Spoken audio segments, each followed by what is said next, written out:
Welcome to Jubilee 2025 Pilgrims of Hope, a podcast from the Catholic Courier celebrating this milestone year in the Universal Church with stories of faith and hope from around the Diocese of Rochester.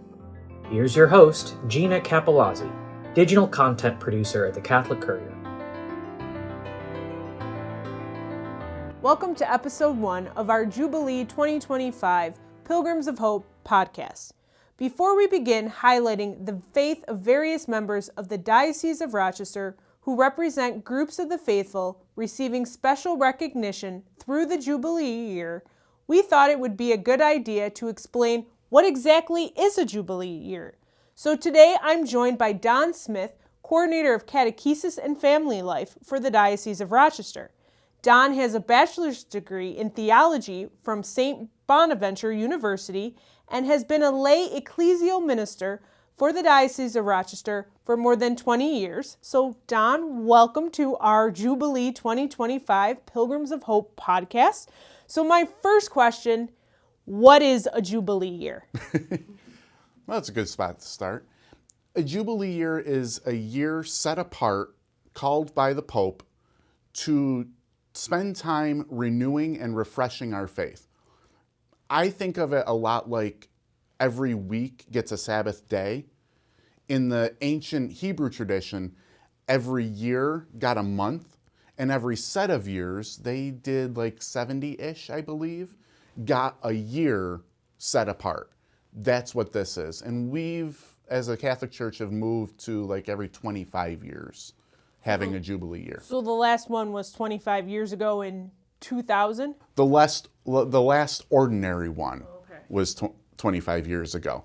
In between, you'll periodically have a Pope call for an extraordinary Jubilee, which we experienced in 2015 when Pope Francis called for the Year of Mercy. Oh, okay. Now, explain when the first Jubilee year was and when this goes back to, because I've heard that this goes back quite some time of us celebrating Jubilee years. Yeah, back into the 1300s was the first formally called. And then it was like every 50 years because it was new and, are we really going to do this again? And like 50 years later, they were like, oh yeah, this was great, we should do it. And after a few 50-year gaps, we got into a 25-year rhythm. And so they've been happening every 25 years for the past couple hundred years. Explain the theme. This theme is Pilgrims of Hope. So what is this theme exactly? And then there's these celebrations that are happening throughout the year. Can you talk a little bit about that? Yeah, those are new this year. Every Jubilee year is itself a time of renewal and refreshment. But to help with that, the Pope usually gives a theme to focus on and to help us along the way. This year, Pope Francis has given us Pilgrims of Hope. So it's an opportunity to look at the virtue of hope and the fact that we're all on a journey together. One of Pope Francis's big themes in his papacy has been accompaniment and the fact that we're in this together. Even his most recent Synod on Synodality was about how we function as a group, as a church, not as a bunch of individuals. And so that's the idea of being pilgrims on this together, is being all together on the same faith journey. So talk about these celebrations that are happening. How did these individual groups get chosen to be honored throughout the year? Sure. That's new this year. Part of a pilgrimage, or part of a Jubilee year, is this idea of pilgrimage, that we journey to somewhere physically, mirroring an internal spiritual journey. And traditionally, that's been Rome, that Catholics journey and go to Rome, visit the 7 churches of Rome, things like that, including St. Peter's, St. John's, St. Mary Major, and St. Paul outside the walls. Those are the 4 major basilicas. And then they go through holy doors, and it's a whole process. This year, figuring that it's going to make for huge numbers coming to Rome. And there's actually travel advisories out. If you're planning on just going to Rome, this is probably not your year to do it. If you're looking to take a pilgrimage, that's what everyone is going to be going to Rome for. And to try and help spread that out a little bit, the Pope and the Vatican have started inviting people that fall into categories to come at a particular time. So this week sometime is communications, and inviting anybody who's involved in communications to come to Rome. They're going to have catechetical sessions and prayer sessions and things like that that focus around that theme, but it takes care of a group of people so that in August another group can, and we're spreading it out a little bit more. I was able to go to Rome for the Jubilee year in 2000, and the place was mobbed, and it was May, and it was one of those experiences, beautiful. I mean, exciting to be there and be a part of it, but there were definitely a lot of people. This is one of the ways of not just getting it spread out, but giving people that are traveling on pilgrimage for a particular purpose something more than just, oh, hey, come have Mass. That's great, that's important, but have Mass with others who share this reason. And again, we go back to, we're all in this together. Now, just before the new year, Pope Francis opened the holy doors. Yes. In Rome. There were 4 holy doors. Yes. Do we have a holy door here in Rochester that people can go through? Are there other holy doors close by for those who are not able to go to Rome? So in 2015, Pope Francis recognized that a lot of people can't get to Rome to be able to participate in this pilgrimage. And so he opened the door. He expanded the concept to not just the 4 holy doors in Rome at the 4 major basilicas, but also every diocese having a set of doors to go through.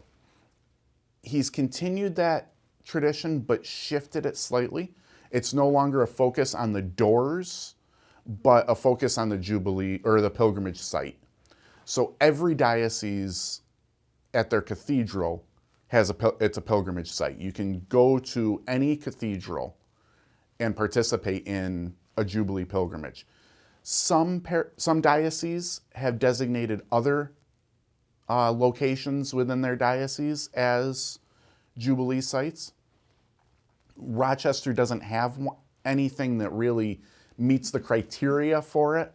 Minor basilicas, so Syracuse has a minor basilica in Syracuse. Buffalo has like 2 or 3 minor basilicas. All of those are automatically designated.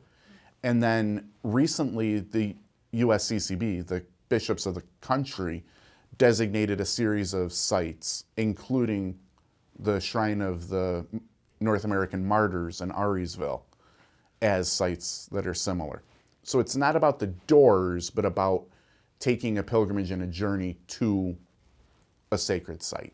Now, if someone goes to one of those sacred sites, is there something else they need to do in order to, like, I know I've heard they get plenary indulgence. Is there something else they have to do? I mean, I just traveled. I went to a cathedral. They told me that this was a holy site for the Jubilee, but then I needed to do something else. Yes.